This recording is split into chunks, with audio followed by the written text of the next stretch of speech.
For the 32-year-olds, they are Sora Moross and Vanenssa Melo. Moross will have the 2-inch edge in height and reach. Both fighters coming in right at the bantamweight limit, 136 pounds. With that, back inside to the venerable Bruce Buffer.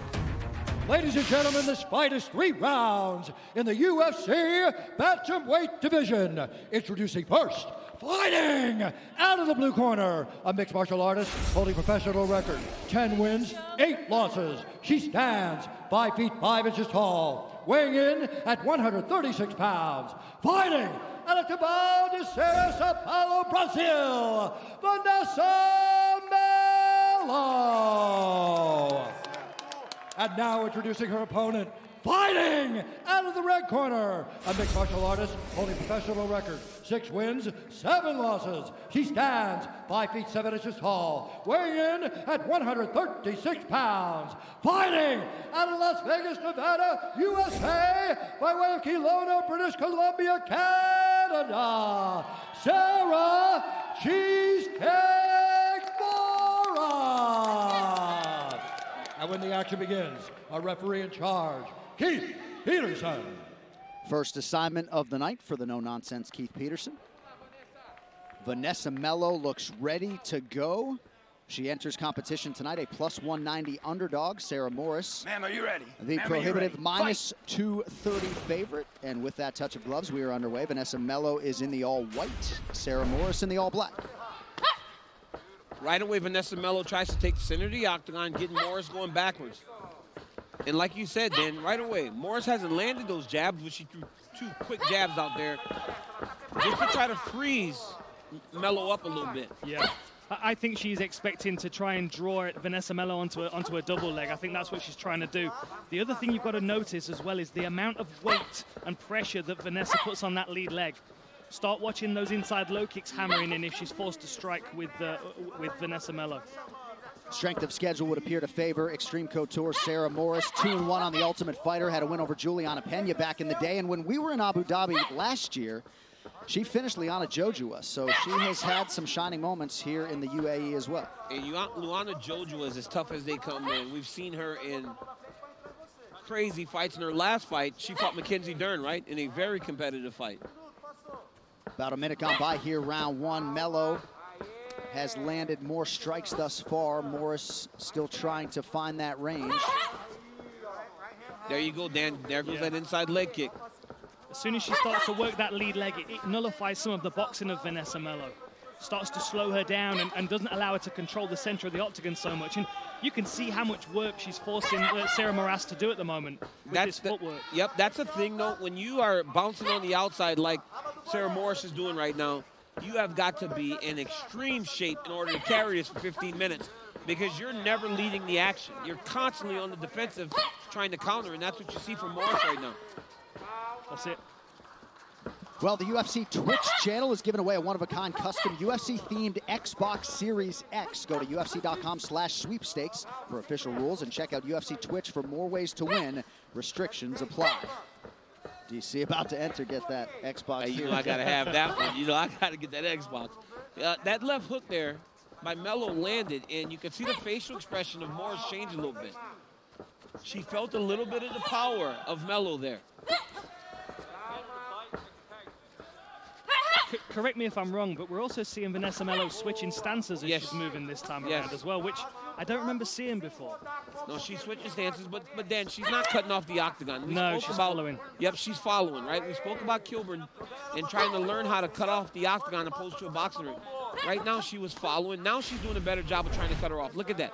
Slight steps to the side to keep your opponent in front of you. That way you don't end up just making circles around and around the octagon. The octagon's endless if you walk in a circle. Yeah, absolutely. You can tell she comes for a fight, though. I mean, you know, no doubt. She's a front leg fighter. She wants to get in this and mix it up, and Moross is just not going to entertain that type of battle. No, she's not. No, Sarah's not there to stand in front of Vanenssa Melo. She's there to kind of pick her apart from the outside, choose her shots, and not take much damage. They're making Keith Peterson do some work here as well. They got my man Keith on his bicycle going backwards. It's not easy running backwards, is it, Keith? My man Keith got all the swag, though. He's good.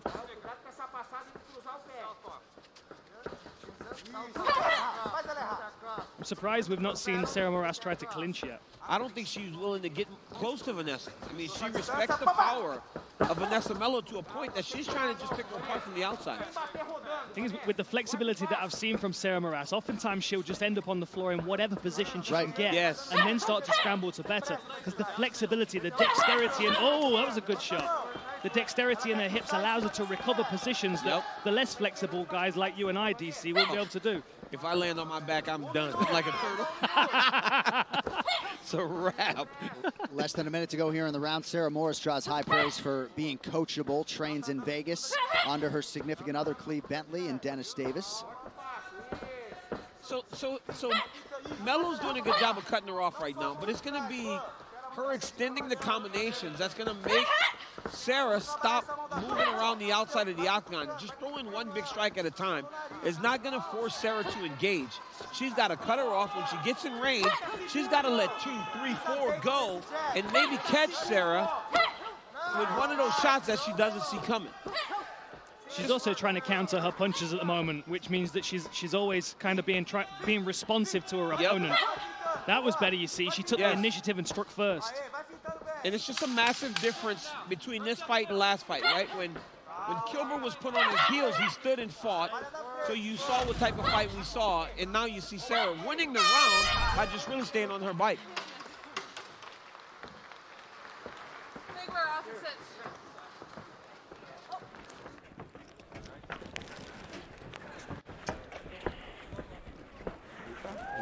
Sit down, breathe. Água na sua mão, só respira. Here's the water, just breathe.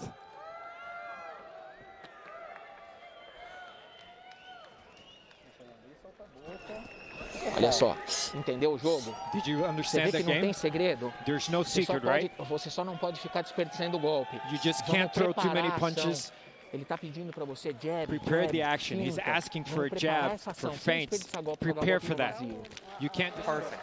Keep this all day, One thing she's trying to jab the body and then hook up top. So if she jabs the body, keep your right hand high. Okay.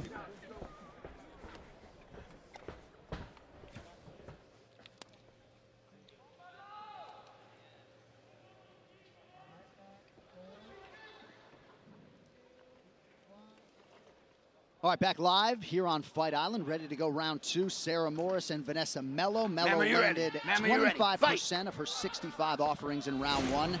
Moross, 15 of 75, a 20% clip through 5 minutes. Slightly easier for Sora Moross to land her strikes, given the fact that Vannessa Melo's moving on to them. The difficulty here really is for Melo to close the distance down and try and get her in a choke point up against the fence where she can't get away. And Sarah's a little longer, right? When you're a little bit longer and you're throwing jab to evade and jab to create distance and get back into space, it allows for you to land more strikes. Now, is she landing punches that mean more or have more impact on the fight? Not necessarily, but she's still clean and she's still safe. Oh, that knocked her mouthpiece out. Not sure Keith Peterson is aware. Oh, acutely aware. He knew Johnny was just looking for the right time to call time and stop the action. You know? Ready? Time in. Peterson all over it. We resume the action. Inside leg kick is there for Sora Moross. Dan Hardy talked about that off the top. There it is again. And you can see it's impactful every time because I would say 60-70% of Melo's weight is on that lead leg. But look at the nose of Moross. She's bleeding from the nose because as she evades, at times she dips off to the side. Melo did a great job of just kind of throwing that left hand as a hook uppercut instead of trying to land jab for jab. Melo just slightly pulling ahead on strikes here. 3 strikes ahead, but one of those 3 strikes is far more significant than the rest. Right.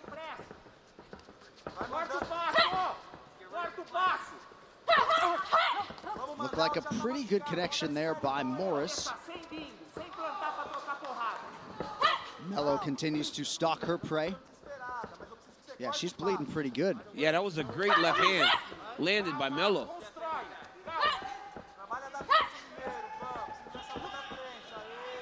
It's so deceiving because the noise that she makes during these punches make you feel like they're landing, and a lot of them aren't. Holly Holm was one that does that too whenever she's striking. It's like the tennis fighters or the boxers. They exhale every time they throw a strike or hit the tennis ball. In the traditional martial arts, we'd call that a kiai. That's what it's called? Yeah, exhalation of air to support the impact of the shot. There's a definition for that? Yeah. Man, this guy That's right what Tai here. Chi's for, man. You build up that chi, and then you can blast it into your opponent with a kiai. This boy Dan Hardy is something else, man. No history this time, though, DC. Oh, man.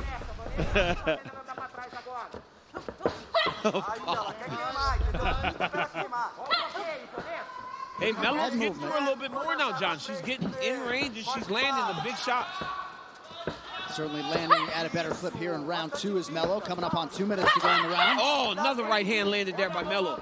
And it's because as she gets close, Sora Morris isn't evading as quickly as she was in round 1. She's standing her ground a little bit, and because of that, she's taking more damage. Were you guys expectant that we would see a kickboxing match between these two, Dan?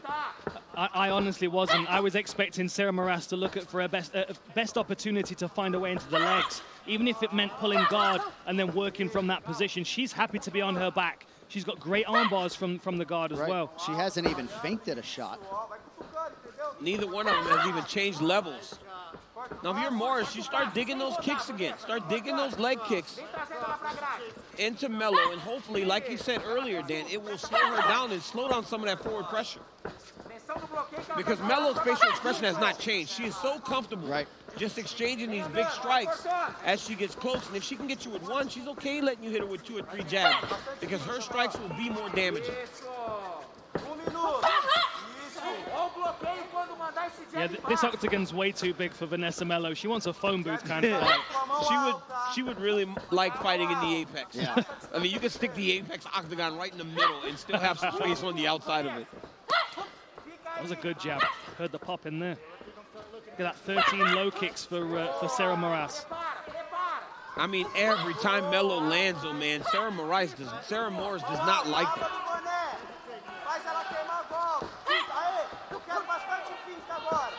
This is where you kind of want to see some calf kicks being thundered in as well. But why is oh, there it is, there goes your level change. Oh, beautiful takedown defense there by Melo. Melo talked like she was willing to wrestle and grapple a little bit, but you saw the urgency in her takedown defense. She wants this fight standing. Yeah, no doubt. I mean, brown belt Brazilian Jiu-Jitsu, but I would expect that to be predominantly defensive, if this one did hit the floor. Why? I mean, I'd like to see Melo throw some leg kicks in the 3rd round. She's thrown none. All right, final 5 minutes coming up next.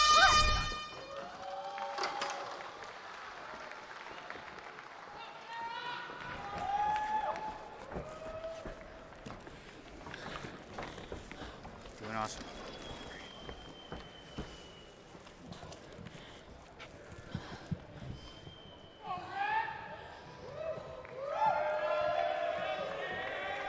Good. I need more jabs, more low kicks. It could be 1-1 now.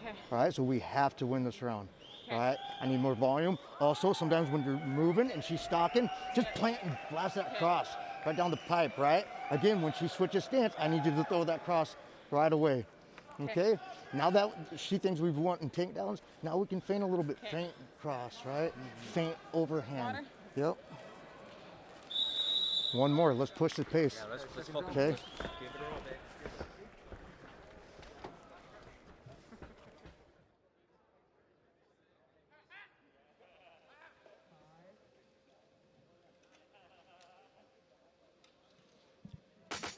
Step into our world in 2021. UFC Fight Pass will continue to provide the best in live combat sports coverage from around the globe. See the next wave of stars from LFA, Cage Warriors, Cage Fury, Lion Fight, Aris FC, Roy Jones Jr. Boxing, Icon MMA, Eternal, Polaris, Submission Underground, and more. UFCFightPass.com.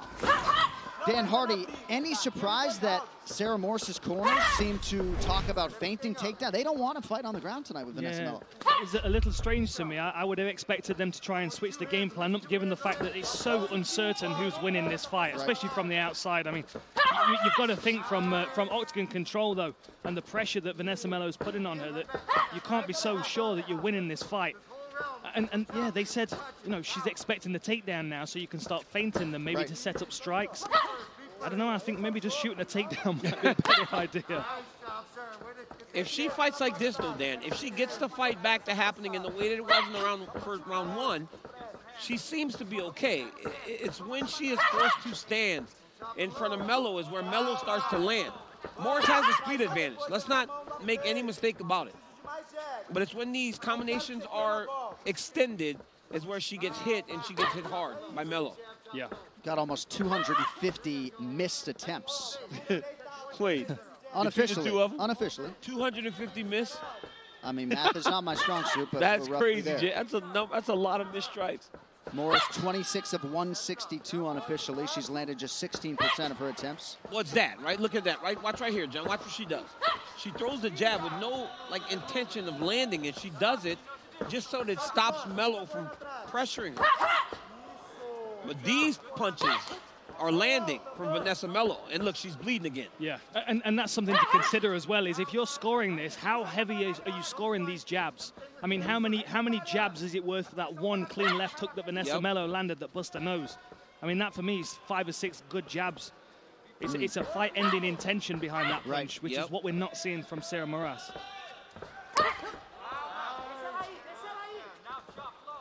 I'd like to see Morris throw that left jab, fade back like she is, and then come back with a 1-2. Try to land something that will get some respect from Vannessa Melo. She's hit her with nothing that makes Melo want to take a step backwards and show her respect. Absolutely. I always tell my young fighters when I'm training with them, you've got to think of your jab as like a lock pick. You know, you use your jab to pick the lock to find your way through the guard for everything else that comes with it. A jab on its own, although it can be very good at keeping someone at distance, it's not a fight-winning technique generally. No, absolutely. Unless you're Nick Diaz and you can run Robbie Lawler onto one. There's a history lesson for you, DC. Yeah, I would expect you to know every single one of those fights and the date of the fight. But when you're jabbing, right? Even in boxing, you see guys control the jab. And eventually you see something that comes behind it that will either hurt their opponent or garner so much respect that they start to take the lead in the fight. Morris isn't throwing that one thing behind that jab that's going to make Vannessa Melo take a step backwards. This has been a better round for Sora Morris. Yes, it has been. Hurt their opponent. But again, John, just with the jab, right? It still isn't anything following it up. Even a leg kick. Off of that jab, throw a leg kick. And there's absolutely no marking on Vannessa Melo's face as well, worth noting. Check that low kick as well. Yes. Coming up to the last minute here. I would love to know what's going on inside the minds of the fighters and how they feel this is going. Are the judges, what are the judges thinking watching this? How do you judge a fight that seems to be so close when not much of substance has landed?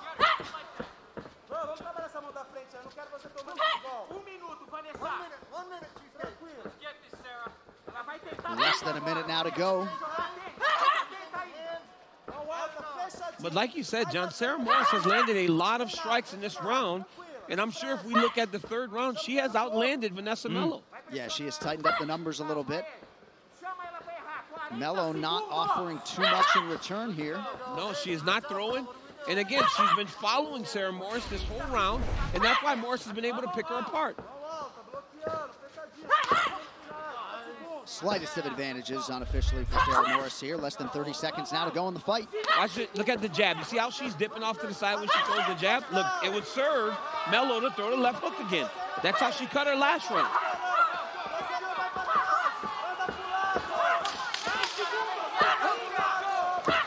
Now she's turning it up. Yep. Still not much is landing though. All right, competitive matchup for the women at 135 pounds. Melo and Morris both believe they have done enough to win. We'll get to those scorecards after this. Stay with us on E+.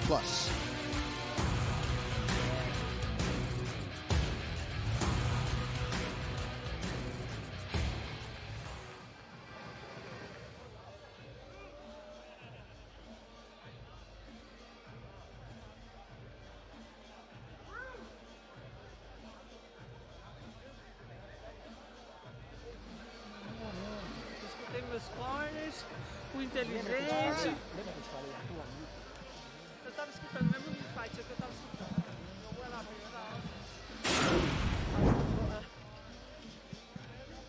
Right here, you see Vannessa Melo coming in the range, throwing a body shot, then a left hook over the top.